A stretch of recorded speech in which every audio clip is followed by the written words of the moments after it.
होती है, क्या कहेंगे आप इस पूरे विवाद को लेकर के?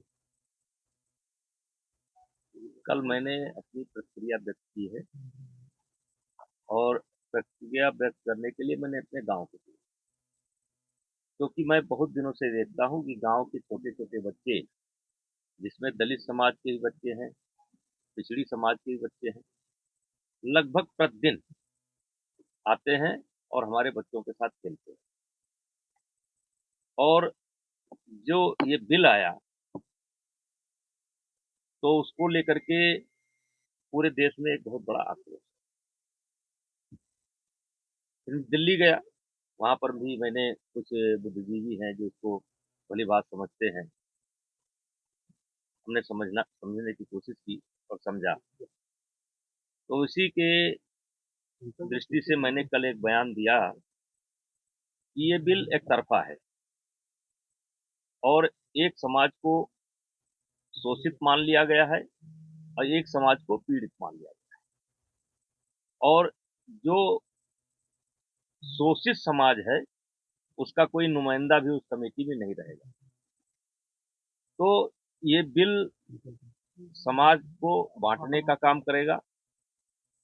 किस मंशा से लाया गया, मुझे ये मालूम नहीं, लेकिन इस बिल से समाज में तनाव पैदा हो रहा है।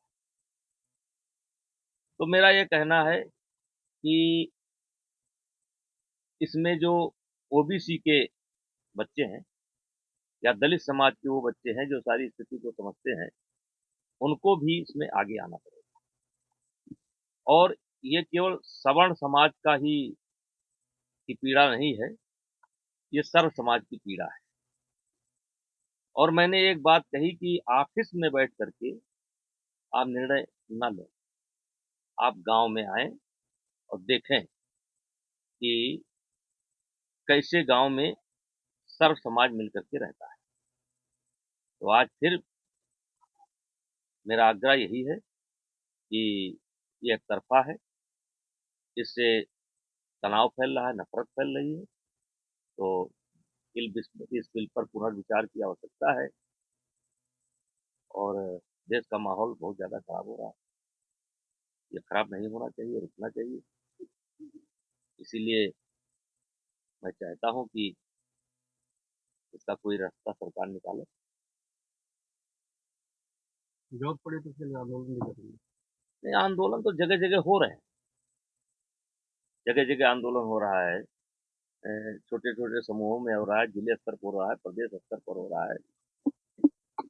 तो ये व्यापक रूप धारण करे, तो इसके पहले सरकार को विचार करना चाहिए। तो जिस तरीके से जेएनयू में नारे लगते थे मोदी अमित शाह के खिलाफ, वो नारे इस चीज के विरोध में लगाए जा रहे हैं, नारे का जिक्र नहीं करूंगा, क्या कहेंगे ऐसे ऐसे नारों के आप? नहीं, ये कोई सवाल नहीं आपने है। कहा था कि पहले तो राहुल गांधी के कांग्रेस में ऐसे लोग थे जो अलगाव का वो अपनाते थे, उस पर अखिलेश यादव के पास गए, और अब क्या भाजपा में वो लोग आ गए हैं जो समाज को बांटने का काम कर रहे हैं? देखिए, मुझे जो बोलना था मैं बोल दिया।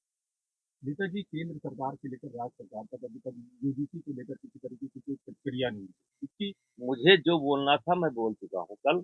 आज आप लोग आए कि आग्रह किए, तो मैं 2 बात अपनी रख चुका हूँ। मुझे जो बोलना था मैं बोल अच्छा, एक चीज का आपने जिक्र किया था कि एससी ओबीसी समाज भी इस आंदोलन में साथ थे। शामिल हो चुका है।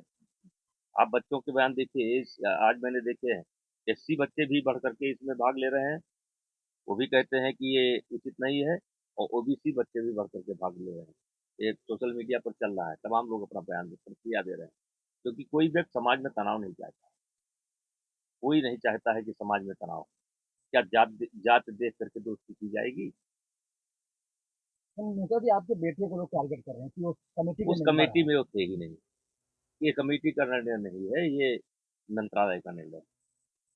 आपने कहा कि आपसी में बैठकर नहीं रहे, जिस तरीके से कृषि कानून लाया गया, प्रदर्शन हुआ, अब इसको अब ये लाया गया, छोड़िए यार, अब क्यों हम। एक चौपाई आप अक्सर कहते हैं जब नाच में नीचे फंसता है, पहले भी जो मर अब जाता है। चलिए छोड़िए। तो ये सवाल है कि कल यहाँ पे गोंडा में हिंदू सम्मेलन, वहाँ पे जो उसका है, उसने कहा कि जात पात की सर्व है, हिंदू हिंदू भाई है, तो कैसे चलेगा? हिंदू आपकी बात हो रही है कि जात पात विभाग जो है विधायक बात है, कैसे हो सकता है? देखिए, हमारे देश में लोकतंत्र, तो लोकतंत्र में पार्टियां रहेंगी और अपनी विचारधारा के अनुसार पार्टियों से लोग जुड़ेंगे। जिसको जो विचारधारा पसंद आएगी वो जुड़ेंगे। लेकिन राजनीति को और इस विषय को एक करके नहीं देखा। ये वोट का सवाल नहीं, ये सवाल है समाज को खंड खंड कर, इसलिए पूरे समाज को इसका विरोध है। जिस तरीके से अजित पवार की कल दुखद मौत हुई, बाद में ममता बनर्जी लोग इससे अब शुरू कर रहे हैं राजनीति, क्या मौत पे राजनीति होनी चाहिए आपको लगता है?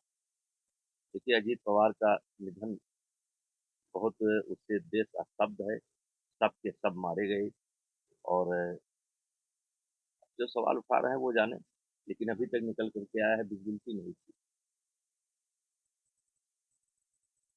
चर्चित बगल में अयोध्या में जो अरे यार, हमसे क्या लेना देना।